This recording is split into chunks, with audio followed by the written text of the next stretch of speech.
you imagine a group of those people and Prince brings them head and says, "This is my song"? They'd be like, "Are you out of your fucking mind?" And by the way, they did.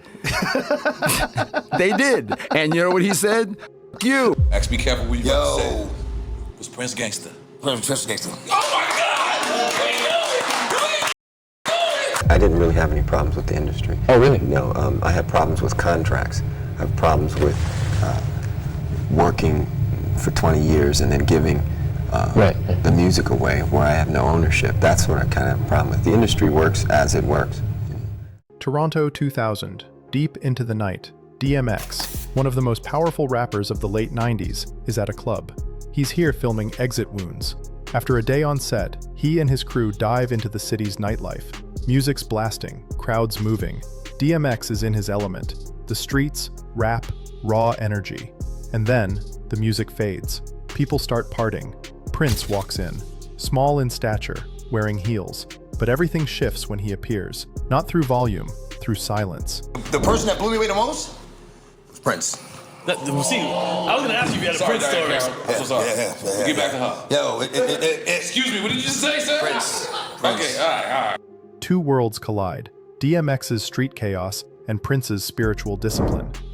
Earl Simmons was born December 18th, 1970, in Mount Vernon, New York. His mother Arnett was 19. His father Joe Barker was 18, an artist who painted cityscapes to sell at fairs. He left the family and moved to Philadelphia. When Earl was 5, the family moved to Yonkers, to the School Street projects. That's where his real story begins. Childhood was chaos. His home was filled with anger, shouting, and fear. At 6, something happened that changed him. A violent outburst left him hurt and scarred, both inside and out. That's when Earl started to shut down and turn inward. I just wanted to say, mommy. Not once. She ever told me that she loved me.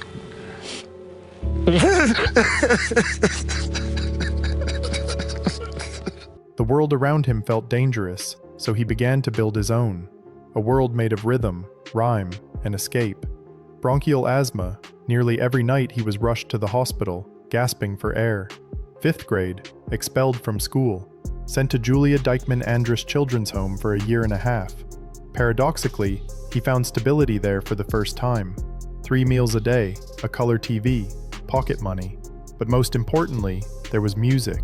It was there, in the children's home, that Earl first saw an Oberheim DMX drum machine. He started beatboxing, creating rhythms. Friends encouraged him to keep going. Teachers supported him. When he returned to Yonkers at 14, he met a local rapper named Reddy Ron, who was impressed by his beatboxing. They became partners. Earl took the name DMX after that drum machine. Later, he'd interpret it as Divine Master of the Unknown and Dark Man X. What does the DMX stand for, brother? Dark Man X. Dark Man X. Yeah, X is unknown. You know what I mean? I love that, man. But music didn't save him from the streets. By the late 90s, DMX had become an icon. 1998, his debut album, It's Dark and Hell is Hot, debuted at #1 on the Billboard 200, selling 251,000 copies in its first week. That same year, a second album, Flesh of My Flesh, Blood of My Blood, #1 again. He became the first artist to have 5 consecutive albums debut at #1. 74 million albums sold worldwide. Like before I got signed or whatever, you know what I'm saying, I figured I'd be happy with a gold album, you know what I'm saying? I figured, you know what I'm saying, because of where I was at. Right. I was still in the hood, still in the projects, you know what I'm saying? Like, yo, if I get a gold album, I made it, you know what I'm saying? Like, yeah, I showed these a couple of weeks after the album dropped, and the picture of my album, you know, was in brown. Right. Irv put the same picture in silver. Right. And put The Streets Have Spoken on 2 whole pages, you know what I'm saying? I do remember that. I was like, whoa, yes, The Streets Have Spoken. And then you did it again. Yeah. So what made you, because I know What made me go back and do it again? Yeah. By the time I did my first album, I had like way more songs written. You know what I'm saying? I'm like, that's all I can go on there? Like, you know, he's like, yo, can you do an album in 30 days? I'm like, album in 30 days? Album in 30 days, wow. yeah. I'm like, are you kidding? Yeah, I can do that. All right, I just want to make sure I'm not getting caught up in this fame. You know what I'm saying? Because fame is a monster.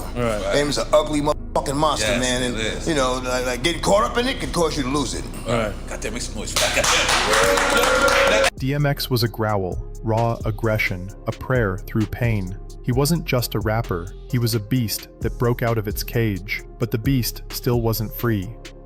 Prince Rogers Nelson was born June 7, 1958, in Minneapolis, Minnesota, son of jazz singer Matty Della Shaw and pianist-composer John Lewis Nelson, whose stage name was Prince Rogers. The name Prince wasn't a stage name, it was his real name, given by his father, who wanted his son to achieve everything he himself couldn't. At 7, Prince played piano. By 14, he'd mastered guitar and drums. By 16, he was working as a session guitarist at a local studio. At 19, he signed with Warner Brothers Records. And this wasn't an ordinary contract. Prince achieved what was nearly impossible for a black artist in 1977, full creative control over 3 albums, and ownership of his publishing rights. If you ask any artist, the music is a success upon creation. When you give it to somebody like a Rolling Stone or a Vibe and they start critiquing it, then your perception changes. But that's looking through somebody else's eyes. So again, we gauge success based upon what we feel in our hearts. We've shut our minds off now. Minds should be used for what they were made for, filing cabinets. We think with our hearts. In 1978, his debut album For You was released. On the cover, it read, "Produced, arranged, composed, and performed by Prince." He played all 27 instruments, alone, by himself. It was a statement. I don't need anyone. 1984 Purple Rain, a phenomenon. Film, soundtrack, single, When Doves Cry, all simultaneously at number 1. The Purple Rain album stayed at the top of the Billboard 200 for 6 months, 16 million copies sold. Prince wasn't just a musician, he was an architect of sound. He worked 40 hours straight in the studio. One take, one emotion, perfect precision. Over his lifetime, he released 39 studio albums, but in his vault, hundreds of unreleased songs. But even a genius isn't free if he doesn't own his music. In the early 90s, Prince clashed with Warner Brothers. The issue wasn't money. In 1992, he signed a $100 million contract, 6 albums, $10 million advance for each, 25% royalty rate. But there was a catch. Warner Brothers owned the master recordings, all of them, since 1978, and Warner wanted to control when and how Prince released music. For Prince, this was unacceptable. He was too prolific. Ideas came too fast. He wanted to release music when it was fresh, relevant. Warner said, "The market can't handle it. People won't keep up." Prince responded, "This is my music." Well, unfortunately, like I said, music industry isn't being run by musicians. So it's being run by accountants and lawyers. So I don't know if they'd know real music if they heard it. What they're looking for is acts that are going to make the most money for them. So you'll see all kinds of little gimmicks, so to speak. And ultimately, real music is just about a microphone and a spotlight. If you can get over like that and bring the special effects within your body, then I think you're gonna have a lot longer career. June 7th, 1993. On his 35th birthday, Prince announced he was changing his name to an unpronounceable symbol, a combination of male and female astrological signs. He hoped the contract would become void if he was no longer Prince Rogers Nelson. It didn't work legally, but it was an act of protest. He became known as the artist formerly known as Prince. In 1994, he began appearing with the word slave written on his cheek. At the 1995 Brit Awards, he accepted his award with these words. The winner is, ladies and gentlemen, the artist formerly known as Prince. Where you at? Here's an artist that sold more than 50 million albums worldwide. In America, the Batman soundtrack became the fastest selling album in the history of the charts. He's already won 5 Brit Awards, number 6 tonight. Prince, best adult experience, better. In concert, perfectly free. On record, slave. Get wild. Come. Peace. Thank you. In a 1996 Rolling Stone interview, Prince said, "If you don't own your masters, your master owns you."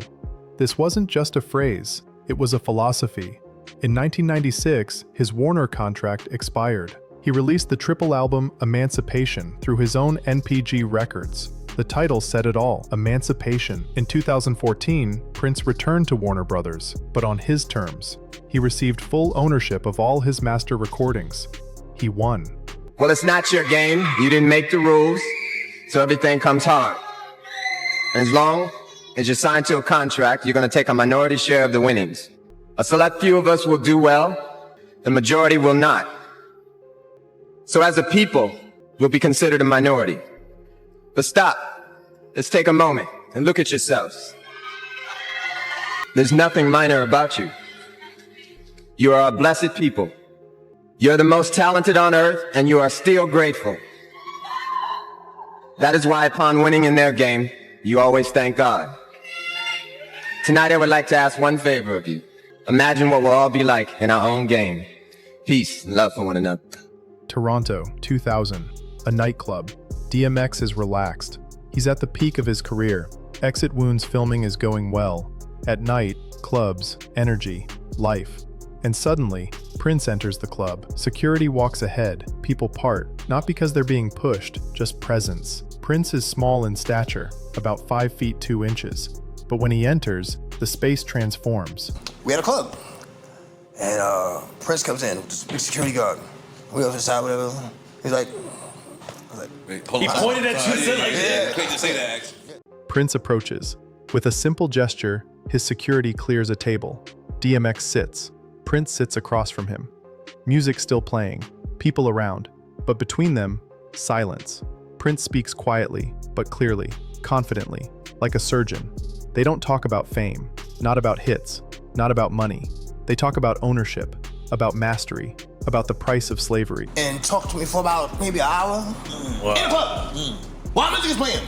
About owning your masters. He explained how to gave him the symbol. And just said, all about.